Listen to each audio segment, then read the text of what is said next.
Pan de vida. El mensaje que traigo para hoy lo he titulado La puerta verdadera. Una puerta es un instrumento o un orificio que se abre en un muro o en una pared que sirve para entrar y también sirve para salir.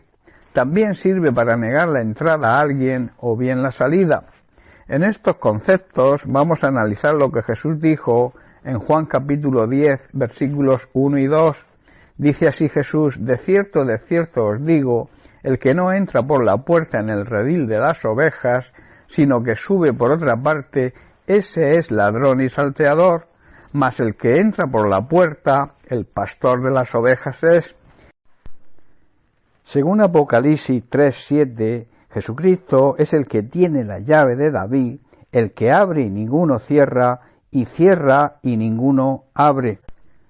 La puerta es una simbología, digamos, del sacrificio de Cristo en la cruz por nosotros, por nuestros pecados, y que solo por medio de Cristo tenemos acceso, tenemos entrada al trono de la gracia de Dios, y así podemos acercarnos a Él y ser justificados, declarados justos por la sangre de Cristo.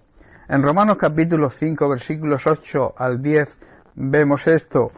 Vemos la demostración del amor de Dios. Dice: mas Dios muestra su amor para con nosotros en que aun siendo pecadores, Cristo murió por nosotros. Pero pues mucho más, estando ya justificados en su sangre, por Él seremos salvos de la ira. Porque si siendo enemigos fuimos reconciliados con Dios por la muerte de su Hijo, mucho más estando ya reconciliados, seremos salvos por su vida, esa vida que Cristo nos transmite. Esta es la demostración del amor de Dios hacia nosotros, que sin merecerlo, siendo sus enemigos, porque recordemos que todo el que vive en pecado se convierte en enemigo de Dios, Cristo pagó el precio de nuestro rescate. En Juan capítulo 8, versículo 34, Jesús mismo dijo: les digo la verdad, todo el que comete pecado, todo el que vive en pecado, esclavo es del pecado. Hermanos, estábamos presos, éramos esclavos del pecado, y Cristo, ocupando nuestro lugar, se entregó por nosotros, viviendo una vida santa, sirviendo y cubriendo cualquier necesidad, dando su vida física en una cruz y venciendo a la muerte, resucitando de entre los muertos. En Efesios capítulo 2, verso 6, Pablo habla de la consecuencia de la gracia de Dios, ese poder que nos capacita, que nos da fuerzas para dejar el pecado. Dice así, pues Dios nos levantó de los muertos junto con Cristo y nos sentó con Él en los lugares celestiales, porque estamos unidos a Cristo. Recordemos que somos el cuerpo de Cristo, la Iglesia es el cuerpo de Cristo y Cristo es la cabeza. Veamos la extraordinaria revelación de este versículo. Está diciendo Pablo, que para aquellos que hemos aceptado y recibido a Jesucristo como nuestro Señor y Salvador, la resurrección de Cristo es también nuestra resurrección espiritual, y donde está Cristo, estamos también nosotros. En Hebreos 10:12 vemos ese lugar de privilegio donde se encuentra Cristo. Dice así: pero Cristo, habiéndose ofrecido una vez para siempre con un solo sacrificio por los pecados, se ha sentado a la diestra de Dios. Por este motivo, Pablo exhorta. En Colosenses capítulo 3 leemos los versículos del 1 al 3. Dice así: si pues habéis resucitado con Cristo, buscad las cosas de arriba donde está Cristo, sentado a la diestra de Dios. Poned la mira en las cosas de arriba, no en las de la tierra, porque habéis muerto y vuestra vida está escondida con Cristo en Dios. Hermanos, debemos mirar las cosas de arriba, debemos mirar hacia la puerta verdadera que es Jesucristo, debemos mirar y seguir la palabra de Dios y entrar por esa puerta, porque es la única puerta que nos va a conducir a la eternidad. Hoy se ofrecen muchas puertas que intentarán confundir incluso a la Iglesia. Por poner algún ejemplo tenemos, en primer lugar, el ocultismo. El ocultismo es un conjunto de conocimientos y prácticas mágicas y misteriosas con las que se pretende penetrar y dominar los secretos de la naturaleza. Debemos tener mucho cuidado con esto. Luego está el horóscopo, que lamentablemente muchos cristianos también lo siguen, que es la predicción del futuro basada en la posición relativa de los astros y de los signos del zodiaco en un momento dado. Los verdaderos cristianos, nuestra predicción, nuestro futuro no está en las estrellas ni en el horóscopo, está en las manos de Dios. Luego tenemos diversas supersticiones, cantidad de objetos, actos y creencias contrarias a la razón. Y también tenemos mucha brujería hoy en día, que va muy relacionada con la magia. Y luego también están la doctrina de la prosperidad falsa, y tantas doctrinas y tanta palabra adulterada, tanta palabra contaminada, que van a producir la muerte espiritual. Todo esto son puertas que nos conducen, si las seguimos, nos pueden llevar a la destrucción. Solo a través de la puerta verdadera, que es Cristo, que es su palabra pura y sin adulterar, podemos acercarnos a Dios.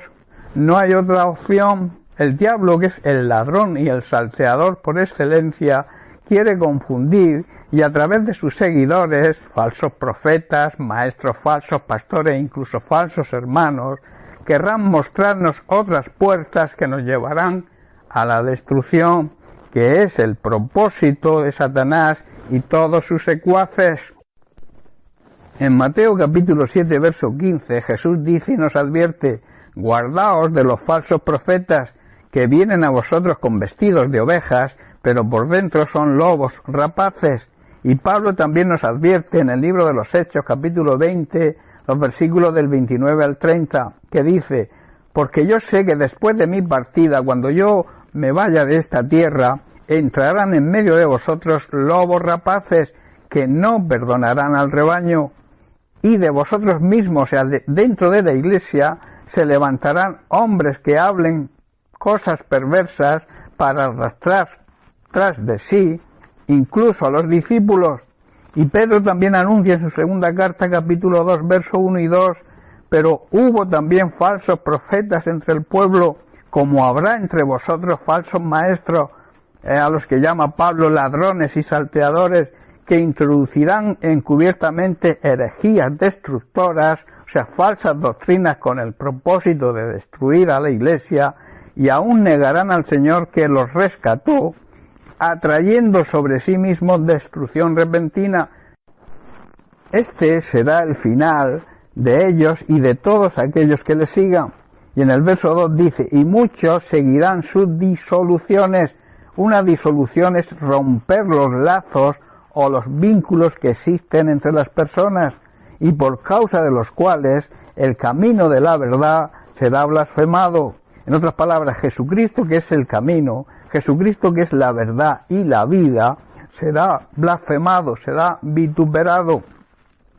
En Colosenses capítulo 1, versículos 13 y 14, podemos ver lo que Cristo hizo y sigue haciendo por los pecadores arrepentidos. Dice: el cual, Jesucristo, nos ha librado de la potestad de las tinieblas, o sea, del reino de Satanás, y trasladado al reino de su amado Hijo, al reino de la luz. Y el verso 14, en quien tenemos redención, o sea, liberación de la esclavitud del pecado, por medio de su sangre, el perdón de pecados. En conclusión, hermanos, solo en Jesucristo encontraremos el único acceso a Dios y por medio de quien solamente podemos ser salvos. El mismo Jesús lo dijo en Juan 14:6, yo soy el camino, el único camino, yo soy la verdad, la auténtica verdad, y yo soy la vida eterna, y nadie puede acercarse al Padre si no es a través de mí. Y en 1 de Timoteo capítulo 2, verso 5, Pablo dice: porque hay un solo Dios y un solo mediador entre Dios y los hombres, Jesucristo, hombre. Quiero concluir con las siguientes palabras de Jesús en Juan capítulo 10, versículos del 7 al 15, que resumen perfectamente el significado de la puerta verdadera. Dice así: volvió pues Jesús a decirle, o sea, les repite: de cierto os digo, yo soy la puerta de las ovejas. Y el verso 9 vuelve a repetir: yo soy la puerta, el que por mí entrare será salvo, y entrará y saldrá y hallará pastos. Y el 10, el ladrón, Satanás, no vino sino para hurtar, matar y destruir. Yo he venido para que tengan vida y para que la tengan en abundancia. Verso 12 dice: mas el asalariado, el que predica solamente por ganar dinero, el que tiene, digamos, la religión como un negocio, y que no es el pastor de quien no son propias las ovejas, ve venir al lobo y deja las ovejas y huye, y el lobo arrebata las ovejas y las dispersa. Así que el asalariado huye porque es asalariado y no le importan las ovejas, solo le importa su salario. Y añaden en el verso 14: yo soy el buen pastor y conozco mis ovejas, y las mías me conocen, así como el Padre me conoce y yo conozco al Padre, y pongo mi vida por las ovejas. Hermanos, entremos por la puerta verdadera, que ningún ladrón, que ningún salteador nos robe, nos arrebate la salvación y nos prive de esa vida abundante que Dios quiere darnos por medio de Jesucristo, que es nuestro buen pastor. Amén. Bien, pues bendiciones para todos.